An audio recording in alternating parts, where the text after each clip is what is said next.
예배 자리에 오신 분들을 환영하며 축복합니다. 옆에 좌우에 계신 분 서로 인사 나누고 함께 예배드리겠습니다. 사랑합니다. 축복합니다. 사랑합니다. 축복합니다. 사랑합니다. 축복합니다. 함께 찬송하겠습니다.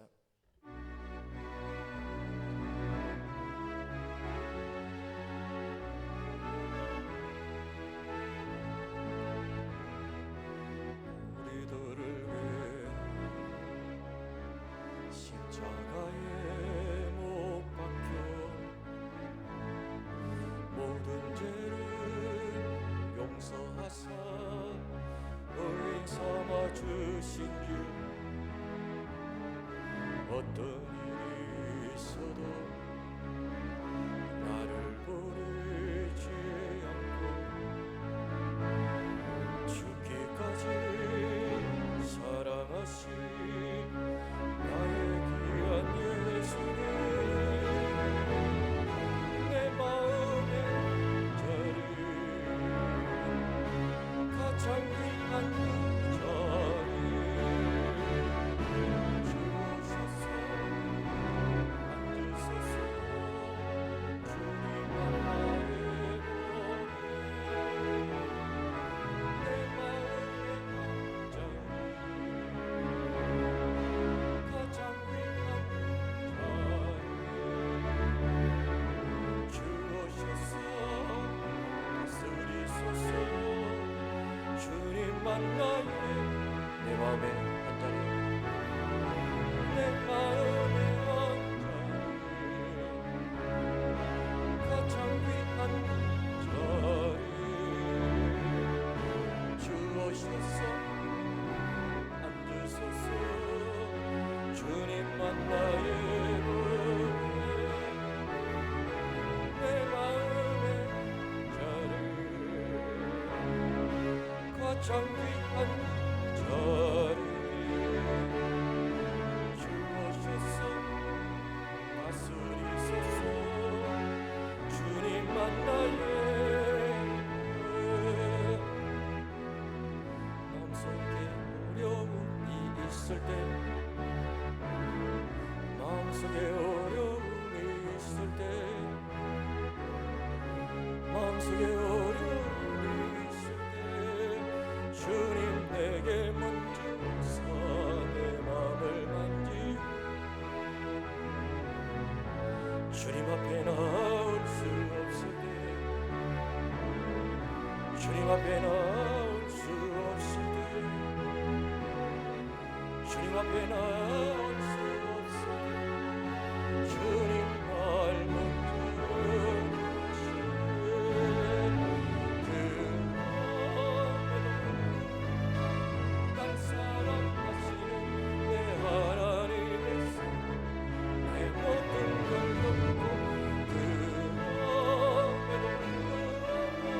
날 안아주시는 내 하나님을 아버지라. 마음속에 어려움이 있을 때, 마음속에 어려움이 있을 때,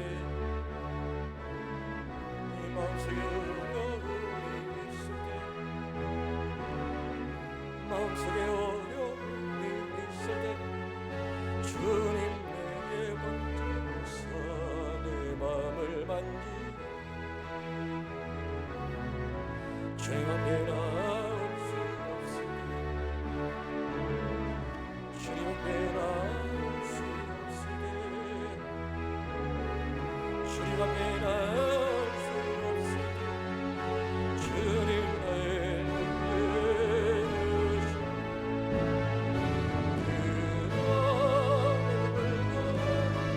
날 사랑하시니 내 하나님의 사랑, 나의 모든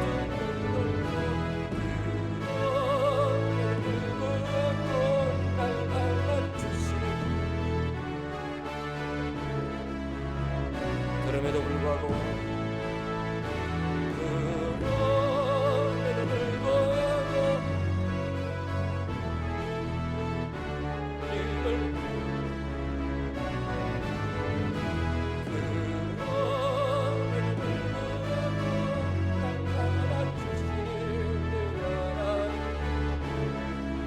신실하신 하나님,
별들의 수를 쓰시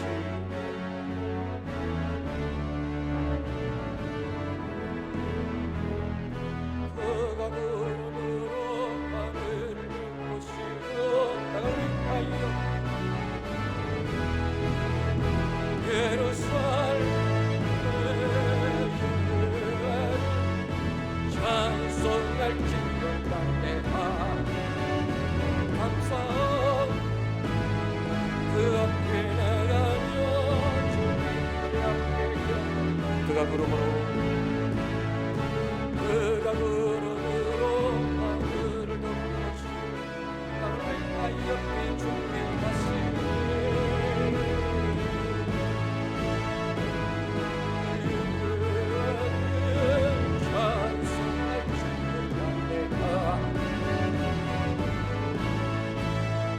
자리에 하십니다. 앞에 경배 위대하신 주 위대하신 주 찬양 위대하신 주 모두 알게 되리라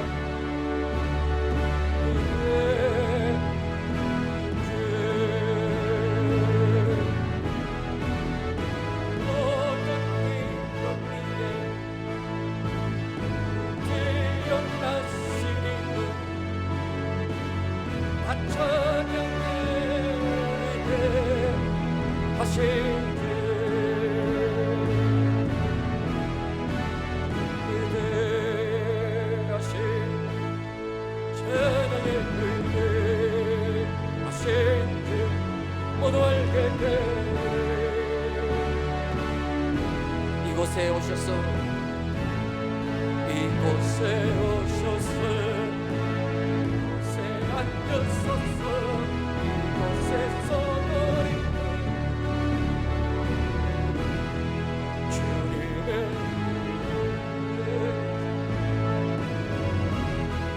오직 주의 이름만 한번 더 이곳에 오셔서 이곳에 오셔서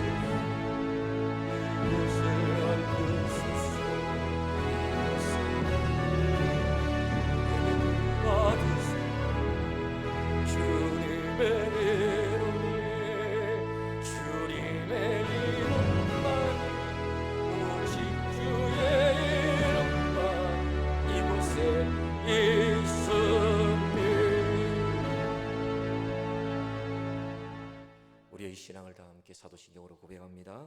나는 전능하신 아버지 하나님 천지의 창조주를 믿습니다. 나는 그 유일하신 아들 우리 주 예수 그리스도를 믿습니다. 그는 성령으로 잉태되어 동정녀 마리아에게 나시고 번데어 빌라도에게 고난을 받아 십자가에 못 박혀 죽으시고 장사된 지 사흘 만에 죽은 자 가운데서 다시 살아나셨으며 하늘에 오르시어 전능하신 아버지 하나님 편에 앉아 계시다가 그 이로부터 살아있는 자와 죽은 자를 심판하러 오십니다. 나는 성령을 믿으며 거룩한 공교회와 성도의 교제와 죄를 용서받는 것과 몸의 부활과 영생을 믿습니다. 아멘. 538장입니다.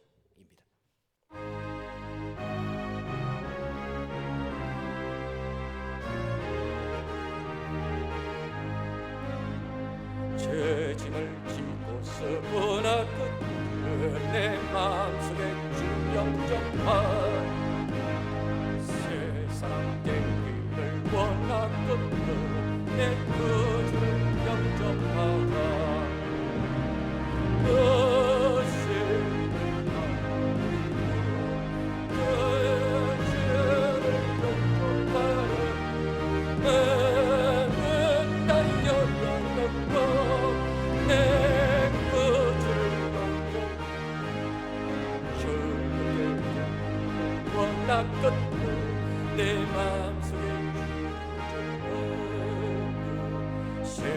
다시 일어났건도 내 의지를 영접하라. 신을 따르고 그 주를 영접하라.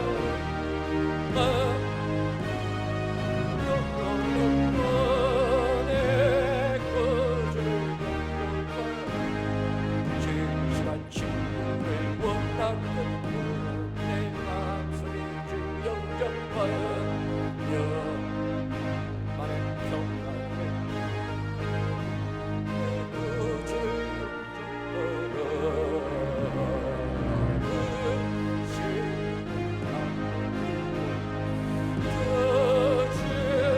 따르고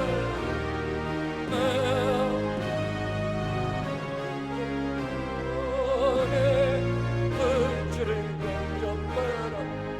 즐거운 찬송을 하려고 내 마음속에 주 영원한 복을 하려고 내 구주를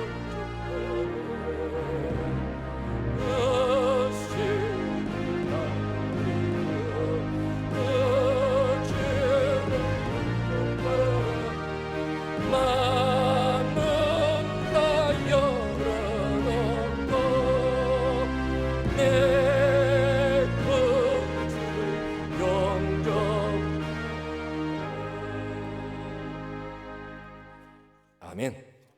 잘 앉으십니다. 기도합니다. 지금도 살아 역사하시며 우리들의 삶을 주관하시고 인도하시는 하나님 아버지, 이 시간 우리를 예배자로 부르셔서 주님 앞에 영과 진리로 예배 드리게 하심에 감사를 드립니다. 이 시간 성령님 친히 임재하셔서 우리 모두가 전심으로 하나님만 의지하고 간절히 주님 찾는 거룩한 예배가 되게 하여 주옵소서. 우리의 헛된 마음과 연약한 심령을 강하게 하시고 온전한 회개와 회복으로 주님과 연합하는 영적 부흥을 누리게 하여 주옵소서. 이 시간 우리의 모든 무거운 짐과 육체의 연약함, 질병과 고통들을 주님 앞에 모두 내려놓으니 육신이 약한 자들에게는 성령의 치유가 있게 하시고, 여러 가지 어려움을 당하고 있는 성도들이 있다면 하나님께서 붙들어 주시고 말씀과 기도와 감사로 모든 것을 이기고 하나님 예비해 놓으신 은혜를 누리는 자가 되게 하여 주옵소서.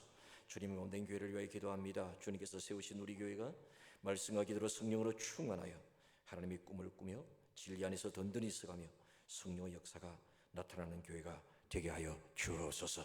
모든 성도가 그리스도 안에서 서로 사랑으로 하나 되어 예수 그리스도께서 길과 진리와 생명 되심을 전하는 사도행전적 교회의 사명을 잘 감당케 하여 주옵소서. 오늘 하나님께서 예비해 두신 바로 그 가족 만남의 날을 위하여 기도합니다. 오늘 그가 만나를 통하여 하나님께서 택하신 영혼들이 하나님의 품으로 돌아오는 천국 잔치가 되게 하여 주옵소서. 우리가 기도하고 전도한 베스트들이 오늘 주님 앞으로 나오게 하시고 그들의 마음 문이 열리게 하시고 예수 그리스도의 복음으로 새 생명을 갖는 은혜의 역사가 일어나게 하여 주옵소서. 영혼 구원을 위하여 섬기며 복음 공연을 하는 하나님의 사람들에게 성령으로 충만케 하사 영혼을 깊이 사랑하는 마음과 예수님이 나를 사랑하셨던 그 삶으로 섬기게 하여 주옵소서. 주님께 올려드리는 예배를 위하여 곳곳에서 헌신하고 섬기는 성기미들의 주님을 향한 마음을 기억하시고 하늘 은혜로 풍성하게 하여 주옵소서. 하나님 말씀 듣습니다. 오늘 선포되는 말씀을 통하여 우리 모두가 하늘의 음성을 듣게 하시고 상한 영혼들이 치유되고 회복되는 은혜 역사가 일어나게 하여 주옵소서. 언제나 우리의 힘이 되신 여호와여, 우리가 주님을 사랑합니다. 우리의 힘과 소망 되시는 우리 주 예수 그리스도 이름으로 기도합나이다. 아멘.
어부들은 배에서 나와서 그물을 씻는지라.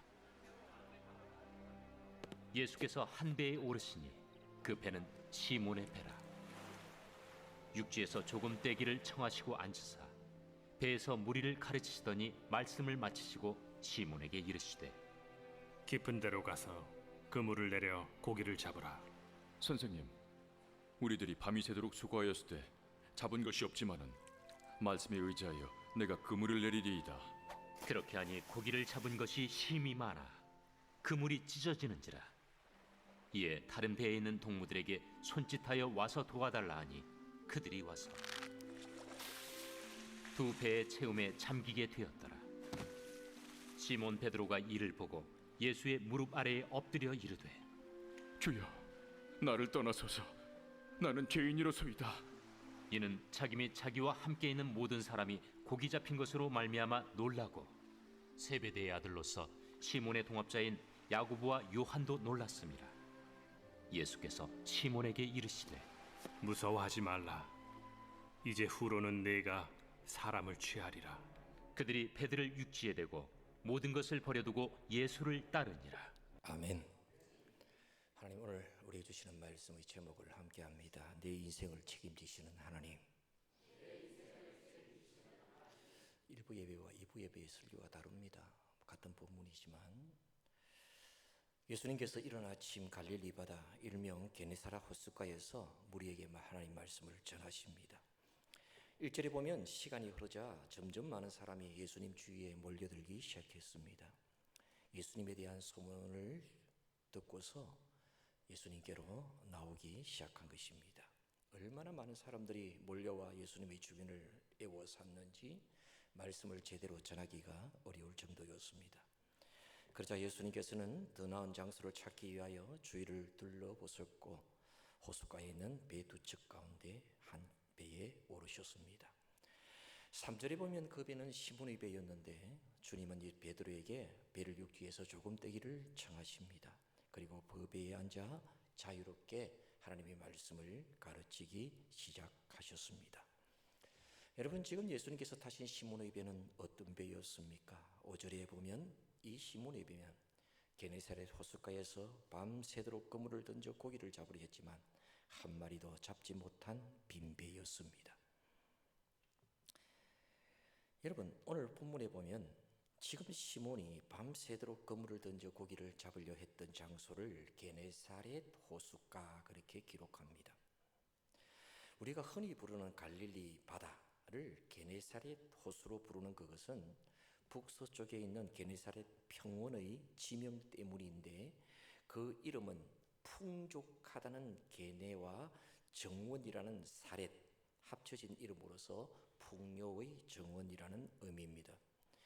곧 게네사렛 호수는 풍요의 정원처럼 고기가 풍부한 곳이라는 겁니다. 그런데 그 풍부한 게네사렛 호수에서 밤을 새워 고기를 잡았지만 한 마리도 잡지 못한 시몬의 빈배에 예수님이 찾아오셨던 것입니다. 무슨 말씀입니까? 자신의 삶을 열심히 살았지만 한계에 부딪혀서 낙마하고 실패했던 시몬을 찾아오셨다라는 것입니다. 시몬이 예수님께 한 고백을 한 번 더 보십시오.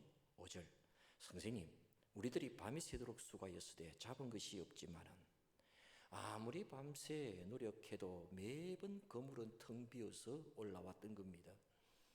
시몬은 이 갈릴리 바다에서 뼈가 굵은 사람입니다. 그는 어부 가운데서도 아주 탁월하고 실력 있는 어부입니다.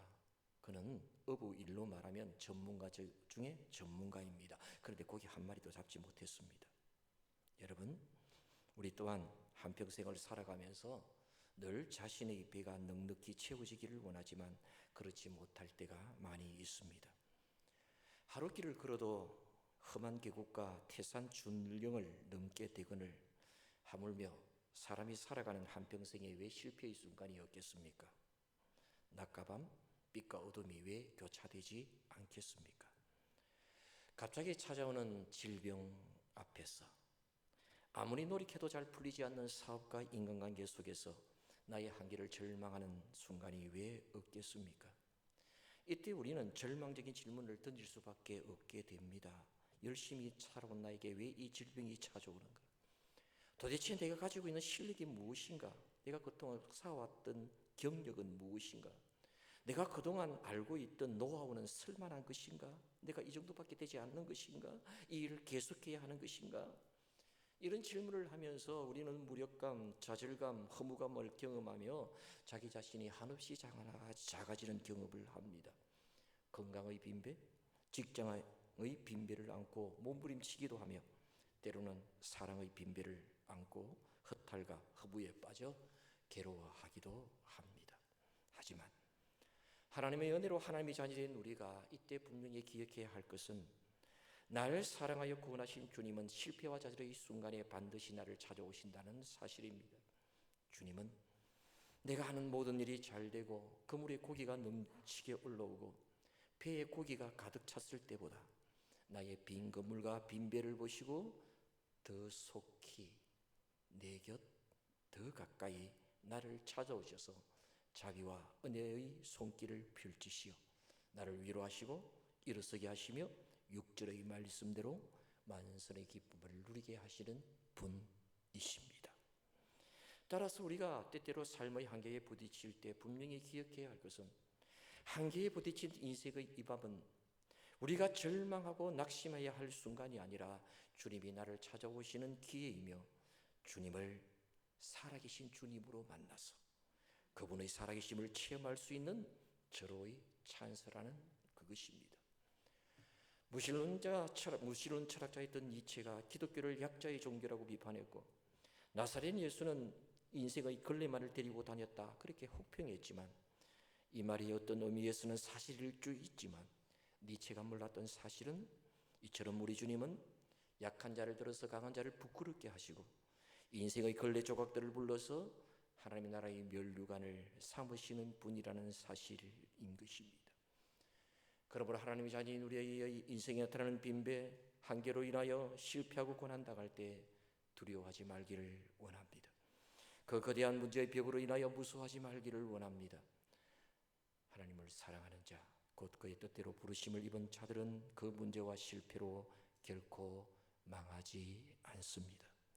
그 한계의 상황에도 실망하지 않고 나를 반드시 찾아오셔서 강한 자를 부끄럽게 하시는 하나님을 믿으면 분명 하나님의 승리와 영광을 보게 될 것입니다. 그래서 루즈벨트 전 미국 대통령은 언제나 문제 자체가 문제가 아니라 그 문제를 문제시하는 것이 문제라고 말했습니다. 곧 인생의 밤이 문제가 아니라 앞이 보이지 않는다고 눈을 감아버리는 이것이 문제라는 말입니다. 그러므로 때때로 내 삶에 나타나는 한계의 밤은 주님을 만나는 신비의 은혜의 시간임을 알고 반드시 나를 찾아오셔서 내 삶을 지키시고 내 삶을 선하게 인도하시는 하나님을 믿고 그 하나님 바라보고 맡김으로 지금도 살아서 역사하시는 그 하나님의 역전성의 은혜를 누리는 하나님의 귀한 자녀들이 되시기를 주님의 이름으로 축원합니다. 배에 앉아서 우리에게 말씀을 가르치시던 예수님께서 말씀을 바치신 다음에 시몬에게 4절 깊은 데로 가서 그물을 내려 고기를 잡으라고 말씀하셨습니다. 여러분, 주님은 이 말씀을 통해서 빈배의 인생이 주님의 만선의 은혜를 누리기 위하여서 우리에게 꼭 필요한 신앙의 모습 한 가지에 대하여 말씀해 주십니다. 사실 예수님의 4절 깊은 데로 가서 그물을 내려 고기를 잡으라라는 말씀은 베테랑 어부였던 베드로의 입장에서는 선뜻 순종하기 어려운 명령이었습니다. 왜냐하면 첫째, 어부로서의 전문성 때문입니다. 곧 예수님은 목수이시지 어부가 아닙니다. 반면 베드로는 갈릴리 바다에서 어부로서 잔뼈를 굵은 사람입니다. 어릴 때부터 이곳에서 자라나서 고기를 잡아왔기 때문에 그 시간 그 장소에 고기가 없다는 것 그 누구보다도 잘 알고 있었습니다. 그러니까 예수님의 말씀은 어부로서의 전문성을 비추어 볼 때에 결코 받아들일 수 없는 말씀이었던 것입니다. 둘째, 육체의 피곤함 때문입니다. 사실 베드로는 지난밤에도 밤새도록 그물을 던졌지만 한 마리 고기도 잡지 못했습니다. 그래서 피곤한 몸을 이끌고 아침에 그물을 싣고 있었습니다. 이러한 피곤한 상황에서 다시 배 몰고 나가 깊은 곳에 그물을 내리라는 그 말씀을 받아들이기가 어려웠던 상황이었다는 겁니다. 셋째, 동료들 간의 관계와 재정의 어려움 때문입니다. 그물을 내려 고기를 잡는 것 혼자 할 수 있는 일이 아니지 않습니까? 예수님 말씀에 순종하여 다시 배를 몰고 호수 깊숙한 곳으로 나가 그물을 내리려면 함께 할 수 있는 동료들이 필요합니다. 그런데 누가 그 시간에 흔쾌히 함께 나아갈 줄은 자들이 있겠습니까? 그뿐만 아니라 누군가를 설득해서 데리고 가려면 싹 임금 주어야 합니다. 만일 또 한 마리의 고기도 잡지 못하고 다시 돌아온다면 어떻게 할까요? 현실적으로 경제적인 어려움이 뒤따를 수밖에 없는 것입니다. 이렇게 어부의 전문성이나 내 상식으로나 신체 상태나 동료들의 관계나 재정의 문제나 그 무엇을 할지라도 베드로는 예수님 말씀에 순종하기 어려운 상황 가운데 있었다는 것입니다. 그럼에도 불구하고 베드로는 이 모든 어려운 역경을 이겨내고 예수님의 말씀에 순종했습니다. 5절 베드로는 말씀에 의지하여 자신이 그물을 내리겠다 그렇게 말합니다. 그렇습니다. 베드로는 사실 업으로서의 자신의 상식과 경험으로는 도저히 순종할 수 없지만 주님의 말씀에 의지하여 나아가 그물을 내렸던 것입니다. 그렇다면 여러분, 베드로가 어떻게 자기의 모든 것 다 내려놓고 예수님 말씀에 순종할 수 있었을까요? 3절 4절의 말씀대로 바로 직전에 베드로가 주님의 말씀을 들었기 때문입니다. 어쩌면 베드로는 배의 주인으로서 가장 예수님 가까이에서 예수님이 하시는 살아있는 생명의 하나님의 말씀 들었을 것입니다. 육체적으로는 심히 피곤했지만 주님의 입에서 나오는 그 생명과 소망의 말씀, 진리의 말씀, 믿음의 말씀이 그를 사로잡았습니다. 로마서 10장 17절 믿음은 들으면서 난다는 하나님의 말씀처럼 예수님의 입에서 선포되는 하나님의 말씀을 들었을 때에 베드로 안에 믿음이 생겨서 자신의 모든 것 다 내려놓고 주님의 말씀에 순종하게 되었던 것입니다. 그렇습니다. 믿음은 말씀을 들을 때 생겨나는 겁니다. 그리고 믿음이 있어야만 주님 말씀에 순종할 수 있습니다. 베드로 역시 주님 입에서 나오는 말씀을 들음으로 믿음이 생겼고 믿음이 있었기에 주님의 말씀에 순종할 수 있었던 것입니다. 그러므로 내 영혼의 양식이며 내 믿음을 자라게 하여서 주님 말씀에 순종케 하는 능력인 하나님의 귀한 말씀을 받을 때에 사람의 말로 받지 말고 하나님의 말씀으로 받아 그 말씀에 믿음으로 순종하며 살아가는 자들이 되셔서 믿음의 능력과 기적과 순종의 축복이 나타나는 주님 은혜의 만선의 삶을 살아가는 하나님의 귀한 자녀들이 되기를 주님의 이름으로 축원합니다. 예수님의 말씀에 순종한 결과가 어땠습니까? 6절 주님의 말씀을 듣고 순종하여 나아갔더니 고기를 잡은 것이 힘이 많아 그물이 찢어졌습니다. 지난밤에는 물고기 한 마리도 잡지 못했는데 이번에는 그물이 찢어질 정도로 많은 고기가 잡힌 것입니다. 그뿐만 아니라 7절에 보니 한 배 가지고는 다 담을 수가 없어서 다른 배를 불러서 고기를 나누어 실었는데 2배가 잠기게 될 정도로 많이 잡은 풍성한 은혜를 누렸던 것입니다. 그렇습니다. 주님께서는 실패로 삶의 한계에 부딪혀 있는 베드로의 내려놓음의 순종을 통해서 이처럼 큰 역사와 기적과 은혜를 그의 삶에 베풀어 주셨던 것입니다. 그러므로 우리가 내 삶에 나타나는 문제로 인한 그 실패의 삶에서 그 한계를 뛰어넘어 내가 믿고 섬기는 지금도 살아서 역사하시는 하나님의 그 은혜와 역사를 기적을 우리 내 삶 속에 누리기를 원한다면 주님이 말씀하실 때 내 모든 것 내려놓고 그 말씀에 의지하여 순종하는 자가 되기를 원합니다. 나의 경험, 이치, 논리에 맞지 않아도 다른 사람이 이럴 때에 순종치 않아도 주님이 말씀하시면 안 될 것이 없다. 주님이 말씀하시는 대로 하면 된다라는 믿음을 가지고 순종하는 자가 되기를 주님의 이름으로 축원합니다. 여러분 오늘 본문을 잘 연구해 보면 예수님께서 4절 깊은 데로 가서 그물을 내려 고기를 잡으라 말씀하실 때 그 그물은 복수형으로 되어 있습니다. 그리고 이렇게 하라고 명령하신 대상 자체도 다 복수형입니다. 곧 거기 있는 모든 어부들에게 말씀하셨던 것입니다. 그런데 5절 말씀에 의지하여 내가 그물을 내리리라고 말할 때 그물은 단수입니다. 그리고 6절 그렇게 하니 고기를 잡은 것이 힘이 많아 그물이 찢어지느냐 할 때에도 그물은 단수입니다. 곧 이 말씀은 거기 많은 어부들이 있었지만 정작 그물을 내리고 순종한 사람은 베드로 혼자였다는 사실을 보여주고 있는 것입니다. 이것은 그 예수님의 명령이 불가능한 명령이었다는 그것과, 하지만 베드로는 이 불가능한 명령이었지만 주님 말씀은 그대로 믿고 순종했다는 것을 분명히 보여주고 있는 것입니다. 그러자 주님은 그 순종의 아름다운 결과물을 풍성하게 주셔서 베드로에게는 물론이거니와 주위에 있는 모든 사람도 그 복을 누리는 그 큰 은혜를 누리게 되었던 것을 보게 되는 것입니다. 그렇습니다. 이해되지 않아도 하나님 말씀을 듣고 그 말씀에 순종하면 하나님께서 행하시는 역사와 기적을 볼 수 있습니다. 성경에 보면 하나님 행하시는 모든 기적에는 순종이라는 공식이 있습니다. 순종 없이 일어나는 기적은 단 하나도 없었습니다. 요단강을 건너는 기적, 홍해를 건너는 기적, 가나 혼인잔치에서 물이 편하여 포도주가 되는 기적, 나만이 나병에서 고침받는 기적, 베드로가 무리를 걸었던 기적, 모두 다 순종을 통하여 이루어졌습니다. 거기가 힘이 많이 잡혀서 그물이 찢어졌던 그 일도 베드로의 순종으로 일어난 기적입니다. 그렇습니다. 다 이해되지 않아도 모든 것 내려놓고 말씀에 순종하면 하나님이 그 인생을 책임져 주십니다. 여러분, 베드로가 이처럼 순종할 수 있었던 단 하나의 이유는 바로 예수님의 말씀이었던 것입니다. 만일 베드로가 업으로서 자신의 경험을 의지하여 그물을 내리거나 상식에 맞지 않기 때문에 그물을 내렸다면, 상식에 맞기 때문에 그물을 내렸다면 하나님께서 이렇게 역사하지는 않으셨을 것입니다. 그러나 오직 한 가지, 주님 말씀에 의지하여 그물을 내렸기 때문에 하나님이 그 말씀대로 책임져 주셨던 것입니다. 곧 베드로가 예수님의 말씀에 순종하여 깊은 곳에 그물을 내릴 때 하나님은 갈릴리 호수의 물고기들을 베드로의 그물로 움직이게 만드셨던 것입니다. 그래서 그물이 찢어질 정도로 한 배가 아닌 두 배에 실어야 할 만큼 많은 물고기를 하나님께서 잡게 만드셨던 것입니다. 그런데 여기서 중요한 것은 물고기가 얼마나 잡혔느냐, 베드로가 얼마나 많은 수입을 올렸냐는 것이 아닙니다. 더 중요한 것은 베드로가 주님의 말씀에 순종할 때 주님께서 베드로를 책임져 주셨다는 사실입니다. 하지만 사람들은 얼마나 많은 물고기가 잡혔는지, 그 많은 물고기를 팔아 얼마나 많은 돈을 벌었는지를 생각합니다. 그건 중요하지 않습니다.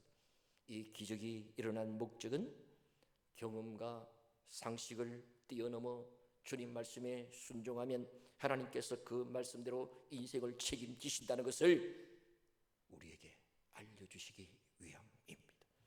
그렇습니다. 지금도 하나님은 말씀을 의지하여 순종하면 그 인생을 책임져 주십니다. 방세의 저자였던 프랑스의 수학자, 물리학자, 철학자인 파스칼은 이렇게 말했습니다. 하나님은 철학자의 하나님도 과학자의 하나님도 아니다. 성경에서 가르치시는 말씀을 믿는 자의 하나님이시다. 신앙은 인간의 이성을 십자가에 못 박는 것이다. 왜 이렇게 말했을까요?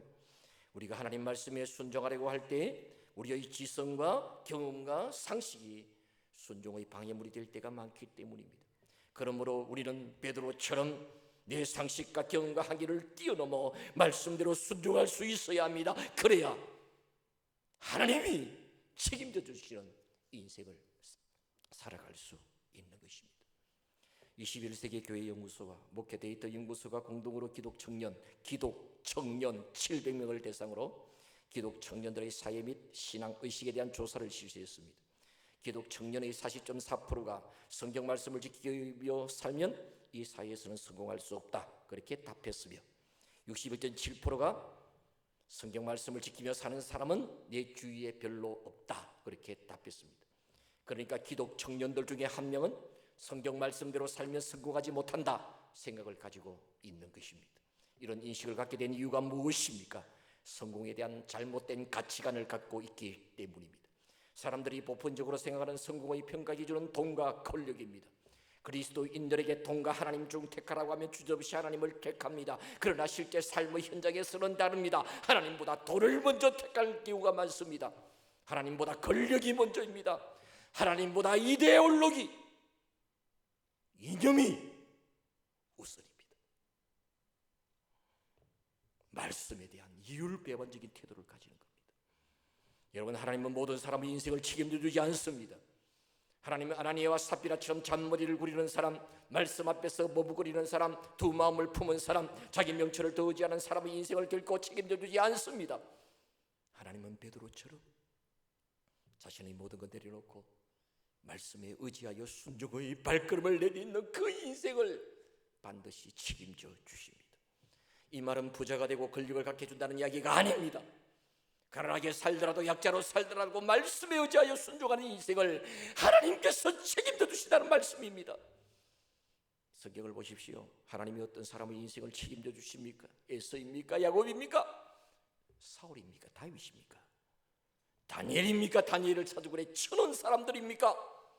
하나님은 약속의 말씀을 붙들고 씨름하는 사람의 인생을 책임져 주셨습니다. 그 약속의 말씀 앞에 무릎 꿇고 순종의 발걸음을 내딛는 그 인생을 책임져 주시는 것입니다. 그러므로 우리가 진실로 하나님이 책임져 주시는 인생을 살기를 원한다면 나의 상황과 환경을 내려놓고 하나님 말씀에 온전히 순종하는 믿음의 발걸음을 걸어가는 저와 여러분이 되기를 주의 이름으로 축원합니다. 성경은 시편 146편 3절 하반절 도울 힘이 없는 인생을 의지하지 말고 시편 115편 9절에서 여호와를 의지하라고 말씀합니다. 왜 여호와를 의지하라고 말씀합니까? 여호와 하나님이 우리의 도움이시고 방패가 되기 때문입니다. 곧 하나님만이 내 인생을 책임져 주시기 때문입니다. 그러므로 정말 하나님이 책임져 주시는 인생이 되기를 원하신다면 모든 걸 내려놓고 그 말씀을 붙들고 말씀에 순종하기를 원합니다. 신실하신 하나님께서는 여러분 때문이 아니라 여러분이 붙들고 씨름하는 그 말씀 때문에 여러분의 인생을 책임져 주실 것입니다. 그러므로 하나님이 자녀인 우리에게 말씀이 있어야 합니다. 내가 오늘 붙들고 씨름하는, 오늘 내가 선포하고 외칠 수 있는, 오늘 내가 순종할 수 있는, 오늘 나를 감동시키는 그 말씀이 있어야 합니다. 말씀의 불이 있어야 합니다. 성경에 나오는 하나님의 사람을 보십시오. 그들의 심령 속에는 하나님 말씀이 있었습니다. 아브라함은 말씀을 가지고 갈대우르를 떠났습니다. 모세가 말씀을 가지고 바로 왕 앞에 설 수 있었습니다. 말씀 때문에 이스라엘 백성을 이끌고 홍해를 건널 수 있었습니다. 말씀 때문에 엘리야 선지자는 아방에서 큰 소리를 칠 수 있었던 것입니다. 따라서 여러분, 신앙생활은 하나님 말씀에 내 인생을 거는 겁니다. 돈과 쾌락과 권력의 인생을 거면 추하고 허무한 인생만 남게 될 것입니다. 우리 스스로는 나 자신의 인생도 내 자녀의 인생도 책임질 수 없습니다. 그러나 전능하신 하나님에게는 너가지 못함이 전혀 없습니다. 신실하신 하나님께서는 말씀을 붙들고 믿음으로 나가는 여러분의 삶을 반드시 지키시고 책임지십니다. 그러므로 그 하나님께 우리의 인생을 맡기는 자가 되기를 주의 이름으로 축원합니다. 항상 살아있고 운동력 있는 하나님 말씀에 우리의 인생을 거는 자가 되어서 하나님이 책임져 주시는 인생 최고의 축복의 인생으로 살아가는 우리 모두가 되기를 주님의 이름으로 축원합니다. 끝으로, 그렇다면 우리가 어떻게 하면 주님의 말씀이 합리적으로 보이지 않을 때에 나를 내려놓고 순종할 수 있을까요? 하나님께서는 오늘 본문의 베드로의 태도에서 한 가지 우리에게 말씀합니다.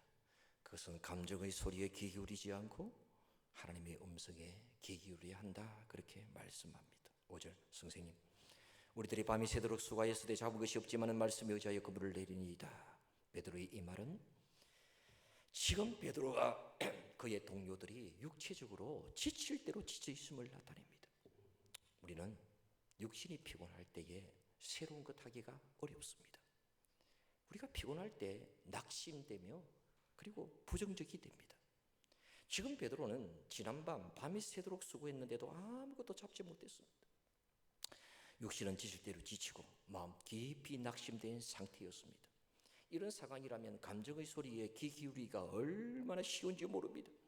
여러분, 우리가 한계에 부딪혔을 때에 하나님의 도움이 필요하면서도 그분의 도움을 놓치는기 쉬운 이유가 바로 이 때문입니다. 한계에 부딪혔을 때는 우리가 지쳤을 때입니다. 한계에 부딪혔을 때는 우리가 낙심했을 때입니다. 그래서 하나님의 음성을 듣기보다는 내 감정이 내는 소리를 듣기가 얼마나 쉬운지 모릅니다. 그전에도 하나님 해라는 대로 안 해봤나? 그런데 못한 게 뭐 있노?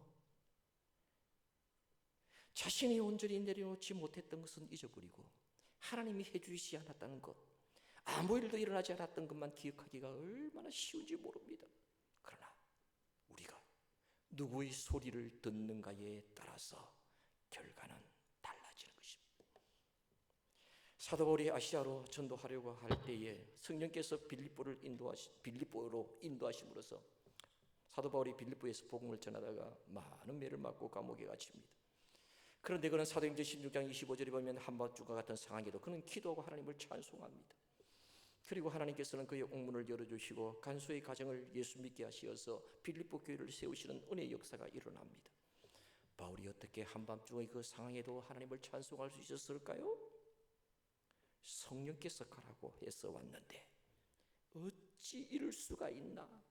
불평과 원망의 감정의 소리에 그는 귀 기울인 것이 아니라 로마서 8장 28절 하나님을 사랑하는 자 곧 그의 뜻대로 부르심을 입은 자들께서 모든 것이 합력하여 선을 이루느니라. 하나님 말씀에 귀를 기울였기 때문입니다. 그렇습니다. 무엇을 듣는가는 우리 자신의 선택입니다. 그렇습니다. 여러분, 우리는 내 감정의 소리를 들을 수도 있고 하나님의 음성을 들을 수도 있습니다. 그러나 우리가 내 삶의 한계를 뛰어넘게 하시는 하나님 말씀에 순종하는 자가 되기를 원한다면 그 어떤 상황에도 내 감정의 소리를 듣지 말고 하나님의 음성을 듣는 자가 되시기를 주의 이름으로 축원합니다. 우리가 움켜쥐고 있는 경험, 의지하고 있는 지식 내려놓고 하나님이 우리의 삶에 역사하시도록 하나님의 음성에 귀 기울여 그 말씀 듣고 그 말씀이 어떤 말씀이든지 순종해서 지금도 살아서 역사하시어 모든 인생의 한계를 극복하게 하시고 합력하여 더 선하고 좋은 것으로 채우시는 하나님의 은혜와 축복을 받아 우리는 만사형통의 하나님의 자녀들이 되시기를 주님의 이름으로 축원합니다. 말씀을 맺겠습니다. 밤이 맞도록 예수가 수고하였지만 고기 한 마리 잡지 못한 채 빈배로 돌아와야 했던 베드로에게 주님은 말씀하셨습니다. 4절 깊은 데로 가서 그물을 내려 고기를 잡으라.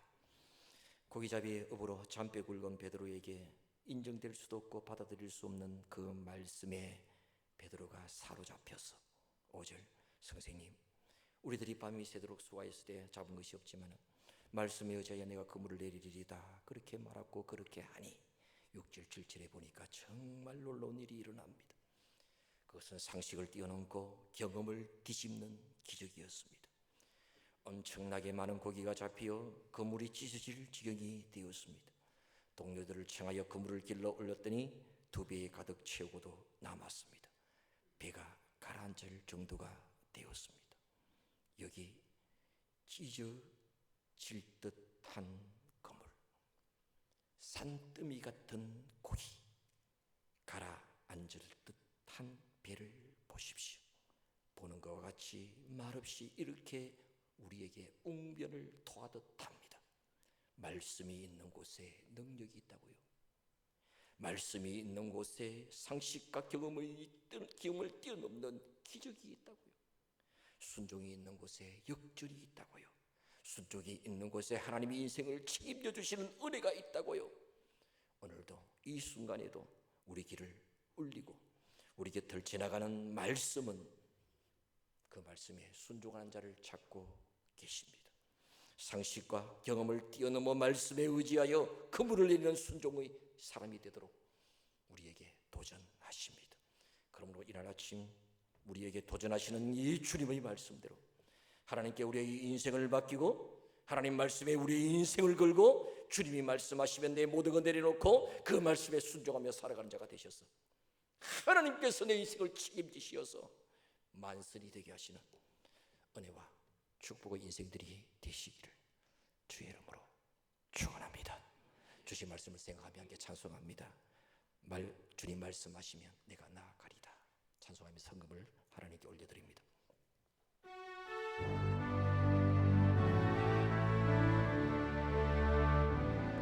주님 말씀하시면 내가 나아가리까. 주님 뜻이 아니면 내가 멈춰서리라. 내가 고서는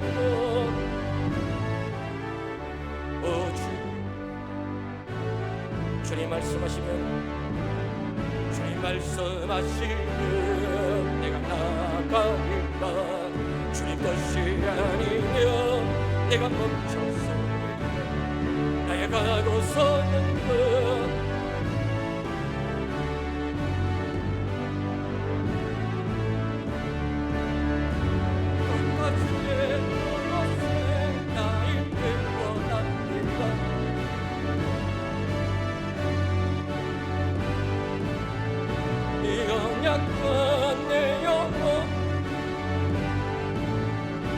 주님 나라와 그 뜻을 위하여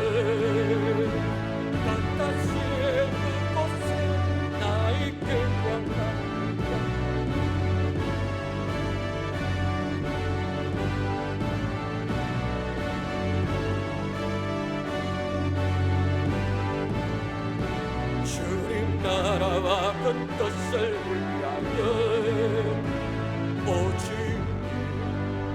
말씀 앞에서 경외함으로 말씀 앞에서 경외함으로 주께 홀로 섭니다. 생명의 말씀 읽고 순종해 주를 예배하며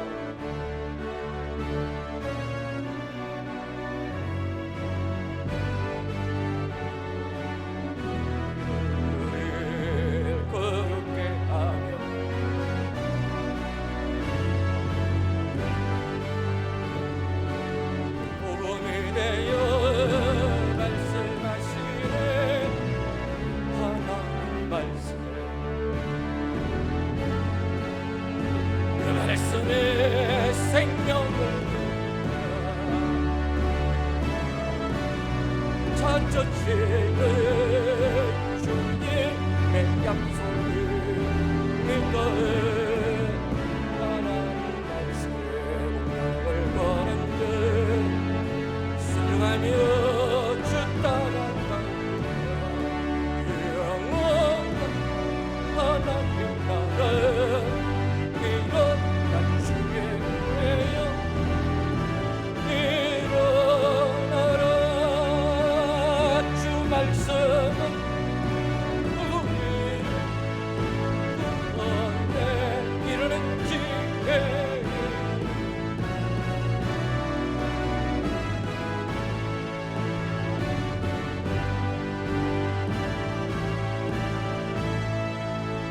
하나님 말씀을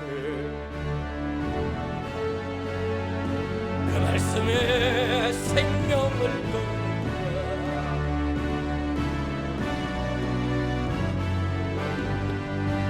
주님의 약속을 하나님 말씀에 운명을 거는 일 순종하며 주 따라가며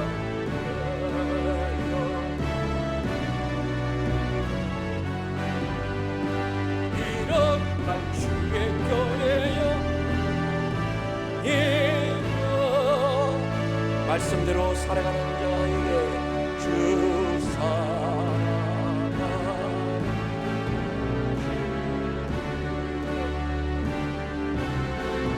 주 긍휼사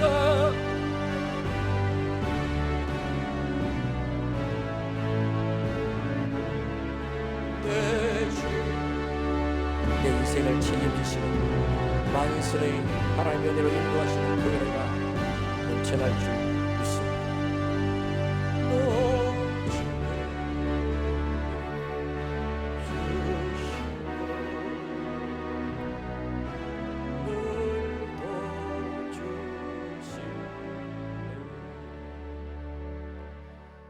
아멘. 기도하십시다. 내 인생을 책임지시는 하나님께 내 모든 삶 맡김으로 만선의 삶을 인도하시는 은혜 누리게 하소서. 다 이해되지 않아도 모든 내려놓고 말씀 의지에 순종의 발걸음을 걷게 하시고 어떤 상황에도 내 감정의 소리에 기울이지 않고 하나님의 말씀에 기울이게 하소서. 주여 나의 베스트의 마음을 열어주셔서 예수님을 구주와 모시는 놀라운 역사가 일어나게 하여 주옵소서. 동서로 함께 기도하겠습니다.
날 사랑하여 구원하신 주님은 내 인생을 책임지시는 하나님이시를 알아. 하나님 말씀의 의지에 순종의 발걸음을 내딛는 인생이 되어서 우리를 만선의 삶으로 인도하시는 그 하나님의 은혜를 누리는 주님의 사랑받는 자녀들이 다 되게 하여 주옵소서. 주님 주시는 은혜에 감사하여 소득의 10분의 1을 믿음으로 주 앞에 드리고 비전선교 사랑주전금을 주 앞에 드리며 신방을 감사하고 범사에 감사하고 날마다 다하게 드렸던 모든 손길을 드렸습니다. 하나님께서 두 손 들어 그들을 삶에 축복하시고 하나님 주와 주시는 귀한 말씀에 순종하며 살아가는 귀한 가정 되어서 만선의 삶으로 인도하시는 그 놀라운 은혜가 그들의 삶과 그들의 기도 제목 가운데 앞으로 귀한 삶에 넘치도록 역사하여 주옵소서. 예수님의 이름으로 기도하옵나이다. 아멘. 자리에 일어나십니다. 마지막 찬양 부릅니다. 마칩니다.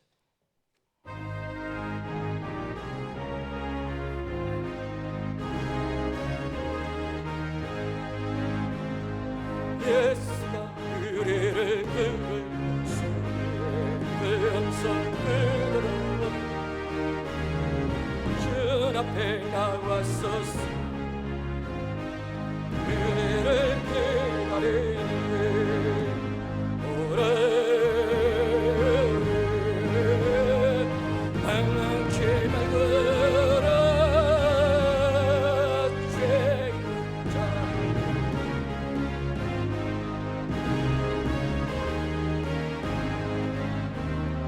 간절히 오라고 부르시네 죄자를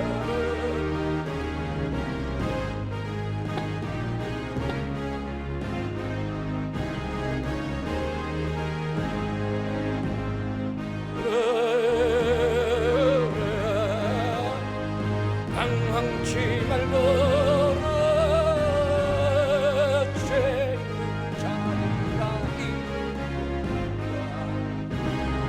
사절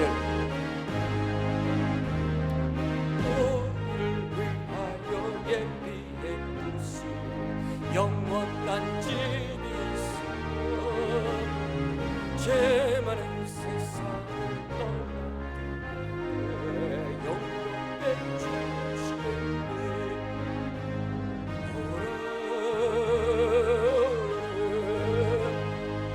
당황치 말고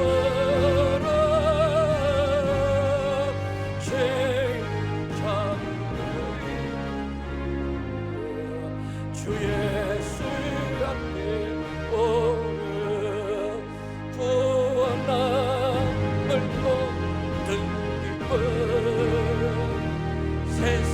세상에서 제일이라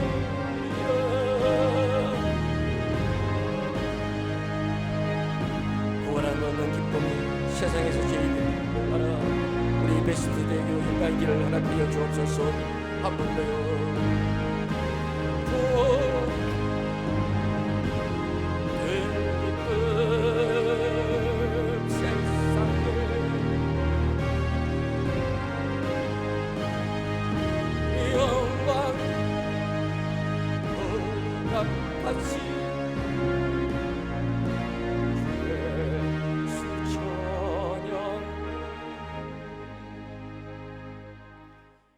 우리 주 예수 그리스도의 은혜와 하나님 아버지의 크고 넓은 사랑과 성령님의 인도하시며 충만케 하심이 내 인생을 책임지시는 하나님께 내 모든 삶을 맡김으로 만성의 삶으로 인도하시는 그 은혜를 누리기를 원하는 하나님의 백성들 위해 지금부터 영원토록 함께 있을지어다. 아멘.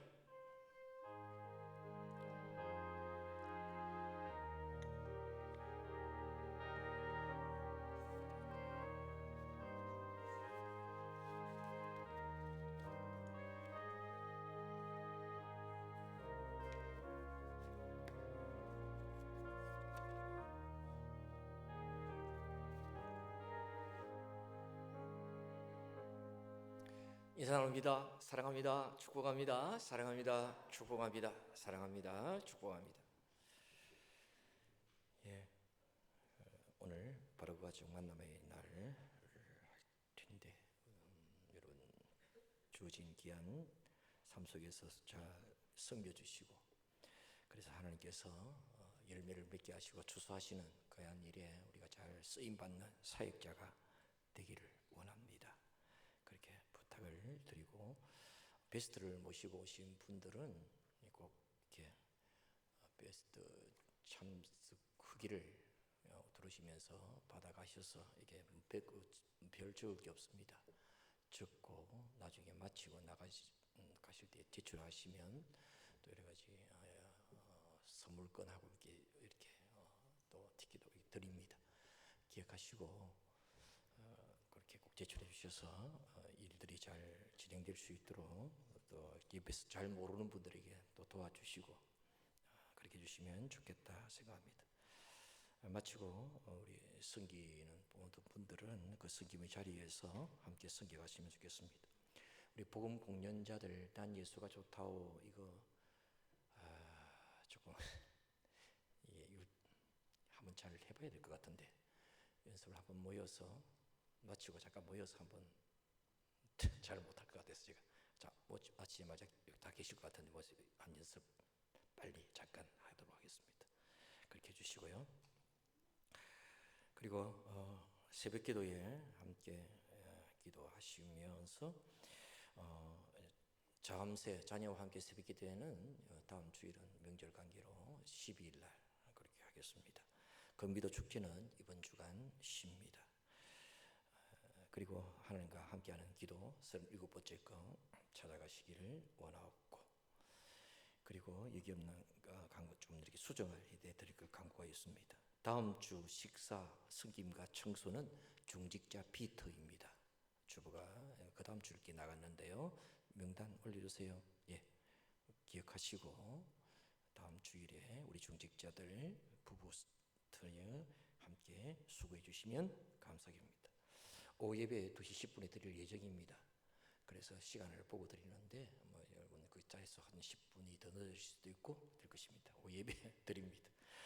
마지막 찬양 우리 함께 많은 사람들 함께 박수치며 찬양하고 마치고 섬기러 나가겠습니다. 찬양합시다.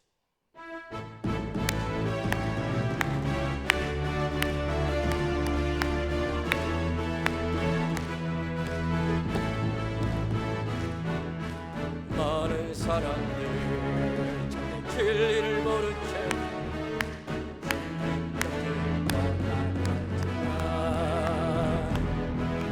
내가 만난 주님의 사랑 진리를 모습 난 예수가 좋다오 난 예수가 좋다오. 오늘 섬기실 때 예수가 좋다는 거 입으로만 아니라 우리의 모든 삶과 표정에 나타나기를 원합니다.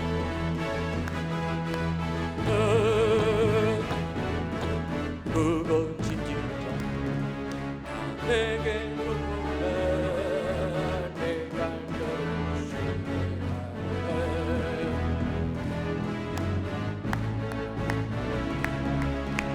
복된 길이라 항상 내게 들려주셨소. 난 예수가 좋다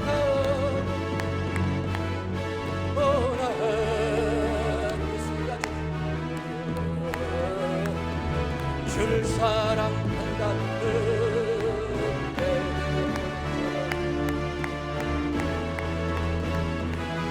그대가 만일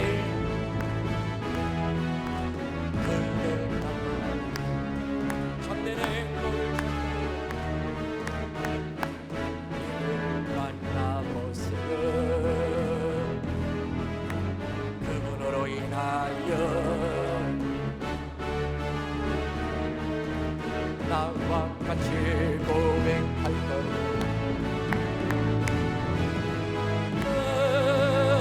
예수가 좋다오